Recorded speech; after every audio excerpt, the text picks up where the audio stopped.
എന്നിട്ട് മോൻ എന്ത് ചെയ്തത്? കളഞ്ഞോ? Good boy. ഒന്ന് നോക്കിയിട്ടും കളഞ്ഞു. ഓക്കെ. സിഗരറ്റ് വലിച്ചാൽ എന്ത് സംഭവിക്കും നമുക്ക്? വാവേ, സിഗരറ്റ് വലിച്ചാൽ നമുക്ക് എന്തോ സംഭവിക്കും? അർബുദം വരും. ഓക്കെ. ഈ അർബുദം എന്ന് പറഞ്ഞാൽ ക്യാൻസർ അല്ലയോ? ക്യാൻസർ. അപ്പം ക്യാൻസറിനെ കുറിച്ചുള്ള പഠനം എന്തോ മോനെ? ക്യാൻസറിനെ കുറിച്ചുള്ള പഠനം ഓങ്കോളജി. ക്യാൻസർ ദിനം എന്നാ?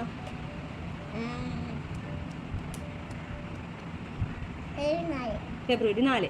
പിന്നെ ക്യാൻസർ ബാധിക്കാത്ത അവയവം ഏതാ? ഹൃദയം. ഹൃദയം.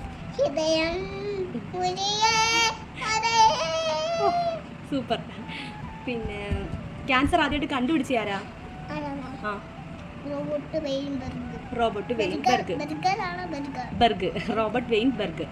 പിന്നെ ക്യാൻസറിന് കാരണമായ വൈറസ് ഏതാ? ക്യാൻസറിന് കാരണമായ വൈറസ് ഏതാ?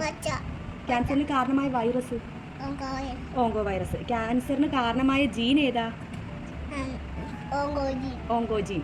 പിന്നെ ക്യാൻസറിന്റെ ചിഹ്നം ഏതാ? ഞണ്ട്. Very good. പിന്നെ ക്യാൻസർ നോക്കുന്ന ടെസ്റ്റ് ഏതാ? Biopsy test. Very good. Good boy. അന്നേരം പിന്നെ നമ്മൾ ആരും എന്ത് ഉപയോഗിക്കരുത്? സിഗരറ്റ് ഉപയോഗിക്കരുത്. സിഗരറ്റ് ഉപയോഗിച്ചാൽ നമുക്ക് ഓക്കെ. ടാറ്റാ. Good boy.